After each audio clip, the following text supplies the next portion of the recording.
नाम संकीर्तन साधन ते सोपे जळतेल पापे जन्मांतरीचे नलगते सायास जावे वनांतरात सुखी तो घरा नारायण ठाईच वैशोनी कराय कचित्ता आवडे अनंत आळवावा राम कृष्ण हरी विठ्ठल केशव मंत्र हा जपावा सर्व काळ या मुनी सोपे असता पै साधन वाहत असे आन विठोबाचे तुका म्हणे सोपे आहे सर्वाहुनी शहाणा तो धनी घेता येतो नलगती सायास जावे वनांतरात सुखी येतो घरा नारायण पांडुरंगा करू प्रथम नमन पांडुरंगा करू प्रथम नमन पांडुरंगा करू प्रथम नमन भूतरे चरण संतातिया पांडुरंगा करू प्रथम नमन पांडुरंगा करू प्रथम नमन भूतरे चरण संतातिया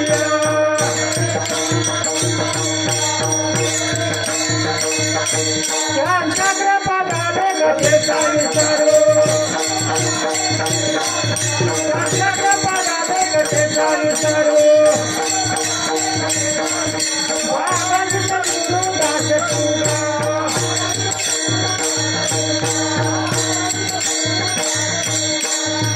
आत्मरूप गणेशो केलिया स्मरण होय सकळ विद्येचे अधिकरण तेचे वंदो श्री चरण श्री गुरूंचे दया नमस्कारुणी आता नमो सद्गुरु तुकया ज्ञानदीपा नमो सद्गुरु सच्चिदानंद रूपा नमो सद्गुरु भक्त कल्याणमूर्ती नमो सद्गुरु भास्करा पूर्ण कीर्ती ओम नमो जी अद्या वेद प्रतिपाद्या जय जय स्तोत्रविंद्या आत्मरूपा देवा तोचे गणेशो सकलार्थमते प्रकाशो म्हणे निवृत्तीदासो अवधारी जोजी नाम संकीर्तन साधन पै सोपे जळतील पापे जन्मांतरीशे नलगती सायास जावे वनांतरात सुखी येतो घरा नारायण संत श्रेष्ठ तुकाराम महाराज प्रस्तुत अभंगाच्या ठिकाणी काय म्हणतात महाराज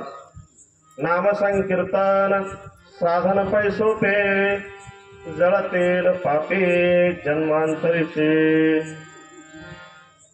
ह्या एकाच जन्मामधलं नव्हे अनेक जन्मामधलं पाप जर असेल तर ते जळून राख रांगोळी होण्याची शक्ती कशामध्ये आहे नाम संकीर्तन आता तुम्ही बसलाय हे कीर्तन चाललेलं आहे त्या अभंगामधनं आपल्याला बोध होत आहे कीर्तन म्हणजेच आता इथून कीर्तनाला सुरुवात झाली आतापर्यंत ते झालं ते काय म्हणतात मशीन यायच्या अगोदर ते त्याच्याकडनं कागू दाना त्याच्याकडनं कागू दाना इकडं हसरा तिकडं दाना पडतो हे सगळ्या गोष्टी झाल्या आता रास चालू आहे आणि आता जे रास चालू असताना दाना त्या मसनीच्या डब्यामध्ये विठ्ठल विठ्ठल विठ्ठल विठ्ठल विठ्ठल विठ्ठल विठ्ठल विठ्ठल कुंडली श्री ज्ञानदेव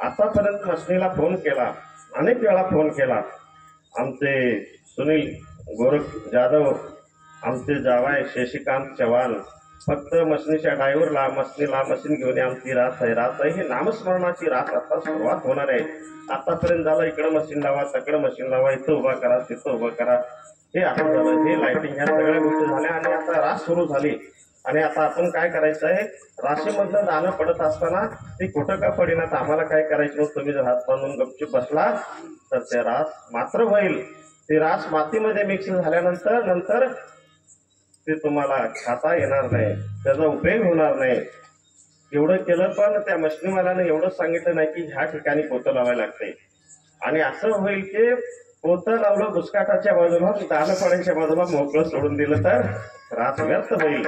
म्हणून तुम्ही आतापर्यंत झालं ते मशीन लावायचं काम झालं. आता तुमच्या डोक्याच्या मेंदूमध्ये, तुमच्या काळजामध्ये शब्द जाऊन भेटले पाहिजेत. एका चित्तानं, एकाग्रतेनं तुम्ही बसा, एक चित्त करा.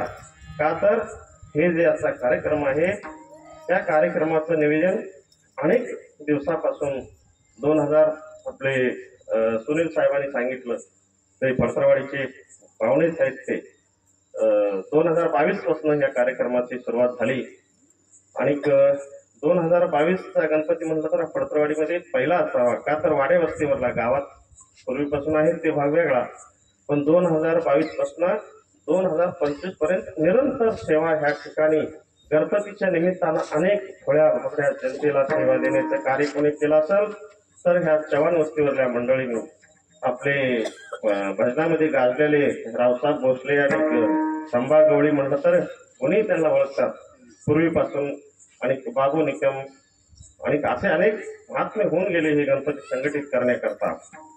हा गणपती कोणी संघटित केला? पूर्वी सोलापूरमध्ये आजोबा नावाचा एक गणपती आहे. ज्या वेळेला गणपतीची निर्माताच देवाने केली, त्याच्यानंतर ना जी गणपती बसवायची परंपरा सोलापूरमध्ये चालू झाली. त्या गणपतीचं नाव काय? आजोबा गणपती. त्या आजोबा गणपतीचं विसर्जन करण्याकरता आणि सर्व हिंदू लोक एकत्रित करून कसा गणपती साजरा करून पाठवत होते. 5 दिवस बसवल्यानंतर आपण गुलाला लावून आनंदानं नाचत गात आपण गणपतीला विसर्जन करतोय. ते बघण्याकरता लोकमान्य टिळक 1855 साली सोलापूरला ते बघण्याकरता आले होते. लोकमान्य टिळक आले असताना त्यांच्या मनामध्ये एक असा विचार झाला की तुम्ही जसं चव्हाण वस्तीच्यानी 22 वर्ष झालं कधी धार्मिक कार्यक्रम ठेवला नाही, कधी कीर्तन नाही, कधी भजन नाही, कधी आपण काय केलं नाही. सर्वांचा एकमेकांचा विचार करून काहीतरी आपण धार्मिक कार्यक्रम करूया असा निर्णय करून तुम्ही हे कार्यक्रम निर्माण केला. तसा लोकमान्य टिळकांनी 1893 साली पुण्यामध्ये गणपती बसवला. ते पुण्यामध्ये गणपती बसवल्यानंतर तिथं जे वारं सुटलं ते आपोट संपूर्ण आमच्या देशामध्ये हिंदू लोक एकत्र येण्याकरता हा कार्यक्रम आहे. का तर आपल्याला जसा दसरा, दिवाळी तोच आम्हा सण आपण दररोज म्हणतो का, चला आज पोळी खा वाटायला पोळी करा, आपल्या मालकीला म्हणतोय का आज भजी खा वाटायला भजी करा, पोळी खा वाटायला पोळी करा, येळवणीची आमटी करा म्हणणार नाही. त्याला ठराविक दिवस आहेत, त्याला दसरा पाहिजे, दिवाळी पाहिजे, जे सण आहेत त्या निमित्तानंच आपण घरामध्ये सण साजरा करतो. तसं ह्या आमच्या हिंदू राष्ट्रामध्ये, ह्या भारत देशामध्ये सर्व समाज एकत्र येण्याकरता, सर्व समाज सुखानं नांदण्याकरता, सर्व समाज धर्मानं नांदण्याकरता, सर्व समाज एका विचारानं जाण्याकरता आपले हे हिंदूचे आराध्य दैवत म्हणून ह्या गणपतीची सुरुवात 1893 साली पुण्यामध्ये झाली. आणि पुण्यामध्ये झाल्यानंतर अनेका जिल्ह्यामध्ये, अनेका तालुक्यामध्ये, अनेका गावामध्ये, अनेका वाड्यामध्ये, अनेका वस्तीमध्ये, त्यातली चव्हाण वस्ती ही तुमची आहे गणपती साजरी करणारी. त्या चव्हाण वस्तीमध्ये तुम्ही गणपती बसवून अनन्य भावानं त्याची 5 दिवस किंवा 7 दिवस असेल किंवा 11 दिवस असेल, तुम्ही अनेक कार्यकर्ते मिळून, कार्यकर्त्यांची सर्वांची नावं माहीत नाहीत, सर्वजण कार्यकर्ते आपले जावाई म्हणून असलेले शशिकांत चव्हाण, तुकाराम चव्हाण यांचे सुपुत्र कृष्णा चव्हाण यांचे नातू, प्रथम त्या चव्हाण परिवाराला आपण टाळ्या वाजवून त्यांचं स्वागत करूया. कारण काय, आज हे उजेड दिसायला कारण, आज ह्या ठिकाणी ती विना घेऊन उभारायला विनकरी कारणीभूत, हे मंडप या ठिकाणी असायला कारणीभूत, सर्व तुम्ही या ठिकाणी बसायला कारणीभूत कोण असेल तर संपूर्ण चव्हाण परिवार असेल. तुम्ही म्हणशील चव्हाण परिवाराचं एवढं नाव घेताय, आता लेख दिली म्हणून एवढं नाव घेताय का काय? नाही नाही नाही नाही, प्रश्न माझ्या लेखीचा नाही, प्रश्न ह्या भूमीचा आहे, प्रश्न ह्या जाग्याचा आहे, प्रश्न ह्या शाळेचा आहे. एक गुंठा कोणाला तरी म्हणून बघा तुम्ही, रस्त्याकडला मला दुकान ठेवायचंय, माझ्या नातीला 1 गुंठा देता का? देता का भोसले? देता का साळुंके? देता का जाधव? देता का वाटणकर? देतील काय? त्याची किंमत 5 लाख रुपये, तुला कुठला गुंठा देऊ, आम्हीच काहीतरी करतो की म्हणतील. पण 1 एकर असेल ना, 1 एकर आहे काय, 2 एकर आहे काय माहित नाही, जेवढं असेल तेवढे असेल. आपण अंदाज म्हणूया 1 एकर आहे म्हणून. भाऊजींनी सांगितलं होतं आम्ही दिली जमीन म्हणून, माझ्या आठवणीत नाही. ती जमीन द्यायला कारणीभूत असलेले चव्हाण परिवार. भूमिदाने होसे भूमिपाळ, कनकदाने कांती निर्मळ, चंदनदाने सदा शीतळ, जन्मोजन्मे प्राणिया. तुम्ही जी ही भूमी दिली ह्या भूमीमध्ये शाळा बांधून अनेक मुलांना विद्या देणारा हा विद्येचं सागर आहे. ह्या विद्येचं हे माहेर आहे. तुम्ही याला शाळा म्हणत असेल, पण ह्या ठिकाणी विद्या घेऊन कोण कुठं नोकरी करत असेल, कोण किती मोठा होईल, कोण किती छोटा होईल. म्हणून ह्या चव्हाण बांधवांनी ही शाळेला जमीन देऊन चव्हाण वस्ती म्हणून नाव पडलं आणि आपण सुद्धा बोर्डावर लिहून सोडलं. 28 तारखेला चव्हाण वस्तीचा कार्यक्रम.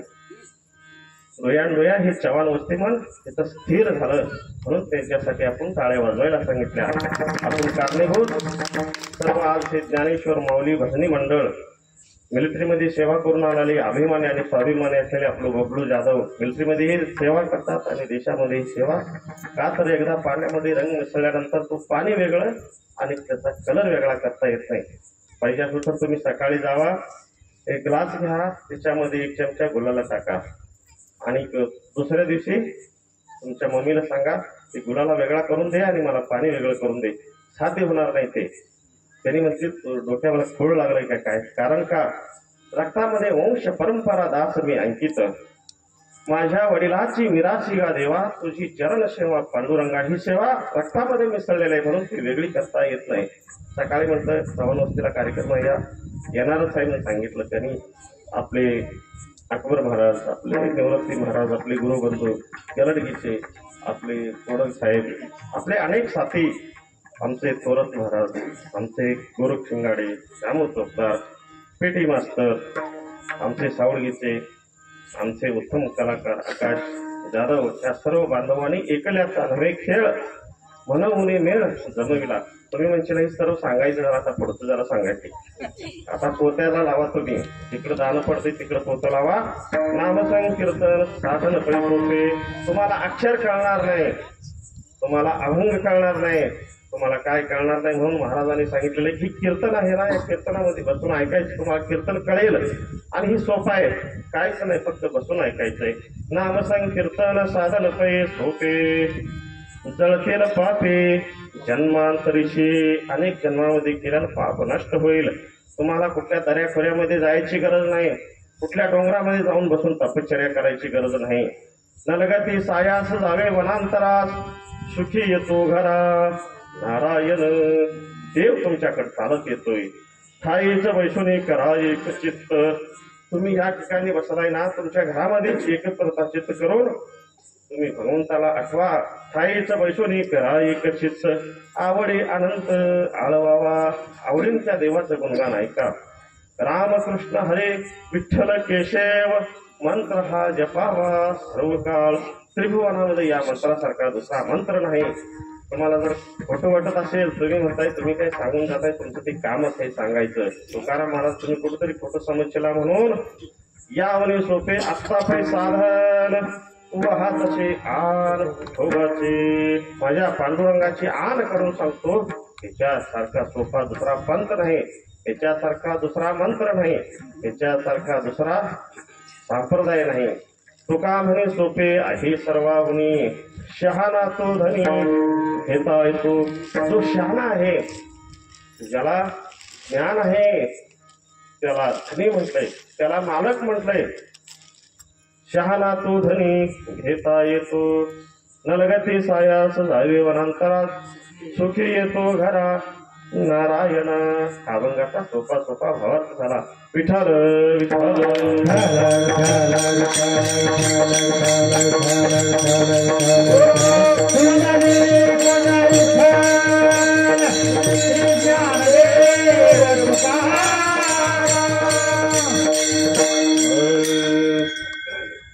हे नामस्मरण करण्याकरता कोणता देव पाहिजे, कोणता देव खरा, तो देव खरा का ते देव खरा, पांडुरंग खरा का विठ्ठल खरा का गणपती खरा का तुळजापूरची जगदंबा खरे, कुठला देव खरा?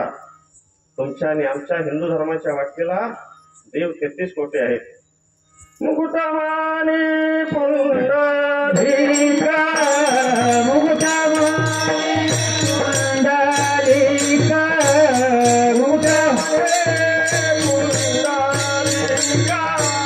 मुकुटमाने पुंडलिका,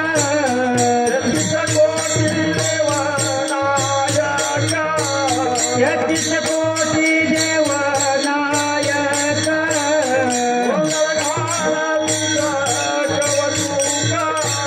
गोंधळ घालती कवतुक एका जनार्दनी नाचे रे गोंधळायली हो जगदंबे गोंधळायली हो जगदंबे एका जनार्दनी नाचे रे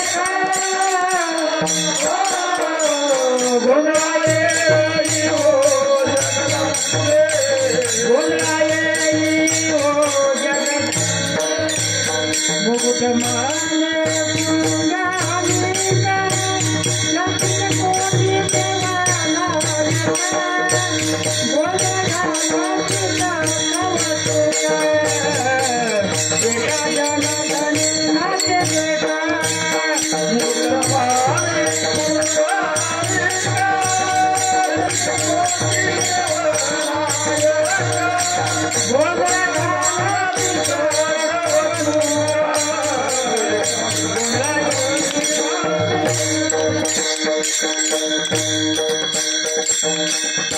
आमच्या तुमच्या आणि आमच्या हिंदू धर्माच्या वाटणीला 33 कोटी देव आहेत तुम्हाला आणि आम्हाला. कुठल्याही देवाची भक्ती करा.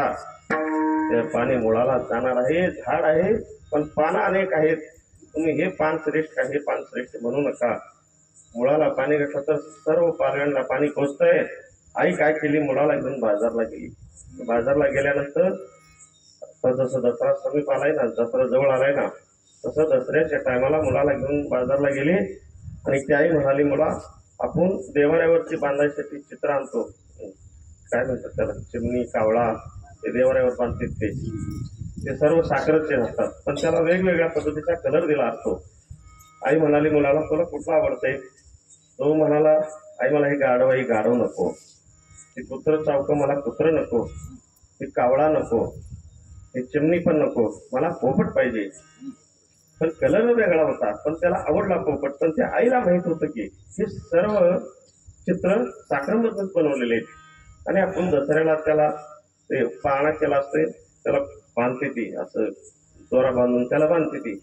पण ते बांधल्यानंतर आईला माहित होतं कुठलंही घे पण ते साखरच आहे, पण ती मूळ नाही, मला पोपटच पाहिजे, पोपटाशिवाय दुसरं मला काय नको, मला पोपटच पाहिजे, असं हट्ट धरायचं मूल. तसं कुठल्याही रूपामध्ये देवाची भक्ती करा. तुम्ही म्हणत असाल आमच्या गळ्यामध्ये मान आहे, आम्ही कधी भजन करत नाही, आम्हाला त्यातलं काही कळत नाही. पण कुठल्या ना कुठल्याची देवाची भक्ती करत असताना निष्ठेनं, श्रद्धेनं, भक्तीनं, भावानं, प्रेमानं, नम्रतेनं केले तरी कुठलंही रूप असू द्या पण ते साखरेपासूनच तयार झालंय. तसं ह्या विश्वामध्ये कोणताही देव असू द्या, देवाची नावं वेगळी असतील पण ते देव मात्र एकच आहे. म्हणून ज्ञानोपारायणे सुद्धा या गणपतीची प्रार्थना केली ज्ञानेश्वरी लिहत असताना. ओम नमो जय अद्या वेद प्रतिपाद्या जय जय स्वस्वेल्या आत्मरूपा देवा तोचे गणेशो. गणरायाला नमन केलं, प्रार्थना केली, देवा तोचे गणेशो सकलार्थमध्ये प्रकाशो. ह्या विश्वामध्ये सर्वाला बुद्धी देणारा तू गणराया आणि मला पण बुद्धी दे. भिंत चालवणारा, रेडा बोलवणारा, महात्मा स्त्रीचा पुरुष करणारा महात्मा, त्या महात्म्यावर सुद्धा या गणरायाची प्रार्थना केली. सकलार्थमते प्रकाशो. मी निवृत्तीचा दास आहे आणि मला अवधान द्या म्हणे निवृत्ती दासो अवधारी जोजी. म्हणून ही गणपती बसवण्याची परंपरा. आणि ह्या परंपरेमध्ये आज जे ह्या चव्हाण वस्तीच्या मंडळाने जाधव, चव्हाण, भोसले सर्व या ठिकाणी जे असतील निकम सर्वांनी मिळून महाप्रसाद केला. एक अन्नदानाचा कार्यक्रम झाला आणि हा जो कीर्तनाचा कार्यक्रम आहे हा ज्ञानदानाचा कार्यक्रम आहे. ज्ञानदाने ब्राह्मणपण. तुम्ही त्यांना गाडी खर्च देऊन, ह्यांना जीव घालवून, ह्यांना सर्व बोलवून या ठिकाणी हा कार्यक्रम तुम्ही अनेकाला जे देत आहे ना, हे ज्ञानदानाचा कार्यक्रम आहे. कीर्तन म्हणजे काय अनेकाला दाखवण्यासाठी, फक्त दंगा करून जाण्यासाठी नाही नाही नाही नाही. हा कीर्तन म्हणजे ज्ञानदान आहे. हे ज्ञान जे आले आणि ते कीर्तन ऐकून गेले, एखादा जरी शब्द त्यांच्या काळजामध्ये बसला, हे समोरचं झाड आहे, त्या झाडावर एखादा 100 पक्षी, चिमणी, कावळे, पोपट काही जरी 100 पक्षी बसले असतील, शाळेतला मुलगा बाहेर आला आणि एखादा त्याला खडा मारला तर एका खड्यामध्ये 100 पक्षी उडून जातात. तसं आजच्या कीर्तनामध्ये ते 2 तासाच्या कीर्तनामध्ये एखादा जर शब्द तुमच्या काळजामध्ये रुजला ना रुजला, तुमच्या जीवनामध्ये 100 टेन्शन आणि 100 विचार असणारे ते एका शब्दामध्ये सर्व नष्ट होऊन जातात. असे कीर्तनामध्ये शक्ती आहे, कीर्तनामध्ये भक्ती आहे, कीर्तनामध्ये ज्ञान आहे. म्हणून कीर्तन चांग होय हरिरूप. भक्तीनं भावना ऐकला असताना तुमचं रूप सुद्धा हरिमय होऊन जाते. तसंच ज्ञानोबारायण या गणपतीची प्रार्थना केली, म्हणून तुम्ही आम्ही सुद्धा त्या गणपतीला 1 नव्हती तर 2 नव्हती तर 2, 4, 5 आरत्या म्हणून त्याला आवडीचा पदार्थ म्हणजे मोदक खायला देऊन त्याची सर्वात मोठी डेरी आहे. म्हणजे सगळ्याच दुःख आपल्या पोटामध्ये घालून घेऊन त्याची डेरी सुद्धा मोठी झालेली आहे आणि ती सगळ्यावरती कृपा करतो. म्हणून त्याचं नेत्र सुद्धा बारीक आहे. म्हणतात की तुम्ही जरा बारीक दृष्टीने बघा, त्याला नजर लावून ते आमका असं तमका तसं आपण कोणावर तरी बारीक दृष्टीने आपण म्हणतोय ना, ते लई शान आहे, त्याची बारीक नजर असते आपल्यावर. तसं तुमच्यावरती बारीक नजर आहे. कान एवढं मोठं आहे. तुमचं दुःख ऐकून करून घेण्याकरता, तुमचं दुःख ऐकण्याकरता त्याचं कान एवढं मोठं आहे आणि ते दुःख पोटात घालून घेण्याकरता पोट एवढं मोठं आहे. त्या गणपतीला तुम्ही म्हणता असताना जन्म देणारी आई कोणती, त्या गणपतीला जन्म देणारा बाप कोणता, तुम्ही आणि आम्ही ऐकून घेतोय. आम्ही फक्त पाठीमागून करत आलेत म्हणून आम्ही पण करत चाललोय. पण आज कीर्तनामध्ये जास्त दृष्टांत जास्त नाही हसला तरी चालेल, पण गणपतीचा बाप कोणता, गणपतीचा वडील कोणता, गणपतीचा भक्ती काय, गणपतीने कुणाला काय केलं, त्या आजच्या ह्या वर्षीच्या गणपती कळवून घ्या. मोर्चा वर्षी तुम्हाला फुल हसून पाठवून देतो. एका ठिकाणी कीर्तनाला गेल्यानंतर महाराज हसवायचं असलं तर कीर्तनाला उभारतो, नाहीतर तुम्ही गरमपणा आपण सांगायचं तर आम्हाला कंटाळा येतोय. हसवायचं झालं तर उभारतो, नाही आपल्याला तुम्ही जर नुसता देव सांगायचं तर आम्ही बसून ऐकतो. म्हणून आज गणपती कळवून घ्या. शंकराची पत्नी पार्वती, पार्वतीच्या बाळा तुझ्या पायात वाळा, आला गणपती नाथिक.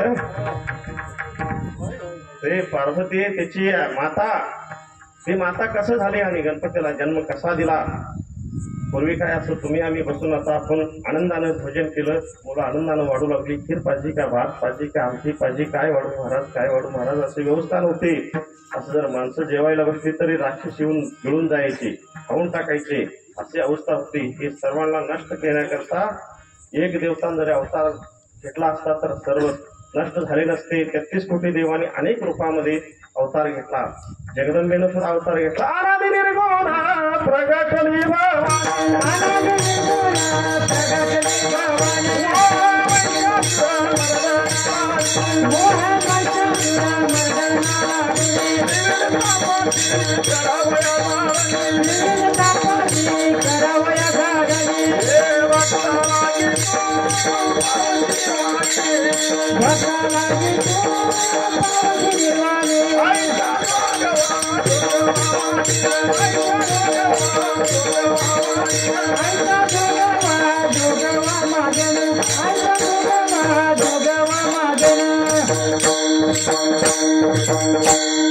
महिषासूर दैत्य मारण्याकरता जगदंबेला स्त्रीच्या रूपामध्ये येऊन अवतार घ्यावा लागला.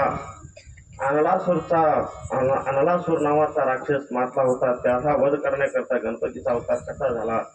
गज नावाचा राक्षस हा पृथ्वीवर होता आणि त्या गज नावाच्या राक्षसाला मारण्याकरता शंकर घरामधून बाहेर गेले होते आणि शंकराची पत्नी कितीतरी दिवस शंकराला आपलंसं करून घेण्यासाठी, माझा नवरा ऐकत नाही, स्मशानामध्येच बसतो, माझं काय ऐकत नाही, म्हणून तिनं अनेक दिवस काही तपश्चर्या करत बसली होती. शंकराची पत्नी कोण, पार्वती. तपश्चर्या बसला असताना स्नान, कितीतरी दिवस स्नान झालं नव्हतं आणि शंकर घरामध्ये नव्हते. पार्वती स्नानाला बसणार होती. स्नानाला बसत असताना विचार आला, मी जर स्नानाला बसले आणि अचानक कोणी आलं तर काय करायचं. असं पहिलं असं नव्हतं की कौलाची घरं, स्लॅब, बिल्डिंग, बाथरूम हे काही व्यवस्था नव्हती. ते चगळाची स्कोप आणि चगळाचीच नाणी अशी व्यवस्था असताना एक नाणी करून मी स्नान करणार आहे म्हणून तिनं स्वतःच्या शक्तीनं, संजीवनी मंत्राच्या शक्तीनं तिनं हाताचा मळ काढला हात घासून आणि संजीवनी मंत्र बोलून त्याला सजीव केलं, त्याला सजीवता दिली आणि ती मुलगा मोठा झाला आणि त्याच्या हातामध्ये काठी दिली. बाळा मी स्नान करूपर्यंत कोणाला पण आत येऊ देऊ नको म्हणून त्यांनी नाणीच्या समोर ते त्या बाळाला उभा केलं आणि स्नानाला बसले असताना पार्वतीचं स्नान चालू होतं. शंकर गजासूर नावाचा राक्षस त्याचा वध करण्यासाठी बाहेर गेले होते आणि त्या राक्षसाचा वध करून गज नावाचा राक्षस त्याचा वध करून त्रिशूळाला त्याचं मुंडकं छाटून त्याचं मुंडकं त्या त्रिशूळाला घालून राक्षसाला मी खलास करून आलोय असं घरामध्ये जाऊन सांगावून ते मुंडकं दाखवण्याकरता खांद्यावरती त्रिशूळ ठेवून शंकर आले आणि हा बाळ राखत बसला होता. पार्वतीने सांगितलं होतं कोणालाही सोडायचं नाही, म्हणून ते शंकर असू दे नाही शंकराचा बाप असू दे कोणी असू दे, परवानगी नाही म्हणून सांगितलं त्या बाळानं. परवानगी नाही म्हणून सांगितल्यानंतर शंकराला राग आला. असला बलाढ्य पृथ्वीवर मातलेला राक्षस मी त्याचा खेळ करून त्या त्रिशूळाला घेऊन आलो. तो कोण म्हटला सोड मला जाऊ दे, माझ्या पत्नीला भेटायचं ती काही असू दे, माझ्या आईची अंघोळ चाललेली आहे, मी तुम्हाला सोडणार नाही. सोडणार नाही म्हणताना राग आला. सोडणार नाही तर प्राणाला मुकशील, प्राणाला मुकलो तरी भेट नाही पण सोडणार नाही.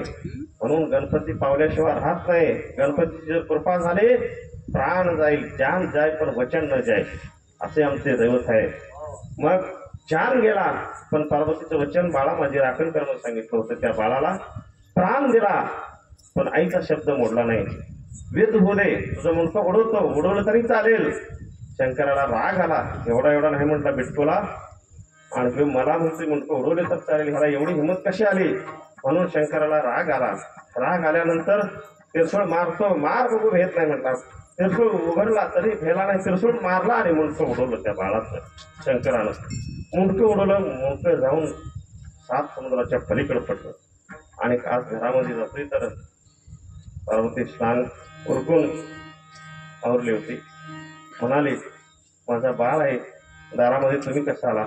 कुठलं काय म्हटलं ते बाळ मुंडकं तोडून टाकलं म्हटलं. मला आज येऊन देत नव्हता. तेवढं दिवस मी युद्धासाठी बाहेर गेलो आणि मला यायचं होतं, विश्रांतीसाठी यायचं होतं, मला स्नान करायचंच असतो. मला अडवणार तो कोण म्हटला. मी अगोदर सांगितलं प्राण जाईल बाजूला सर, मला सोड म्हटलं तरी प्राण गेला तर चालेल पण वचन न जान जाय पण वचन न जाय असं म्हणताना मी त्याचं मुंडकं उडवलं. म्हटल्यानंतर पार्वतीने आकांत म्हणला. कुठल्या आईला आपल्या बाळाचं मुंडकं उडवल्यानंतर कुठल्या आईला दुःख होणार नाही.